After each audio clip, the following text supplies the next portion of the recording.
At syempre, ang pangatlong pagpapasalamat ko at huling pagpapasalamat yun ay galing sa aming pamilya, ang pamilya Duterte. Napakalaki ng utang na loob namin sa inyo, mga kababayan namin, sa pagkakataon na ibinigay ninyo sa amin na makapaglingkod para sa ating bayan. Maraming salamat po sa inyo.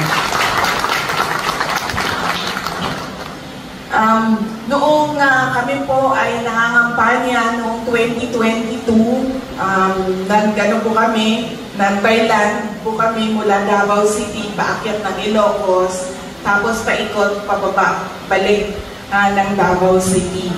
Dumaan po kami dito sa area ng Bicol at pagkatapos ko pong nanalo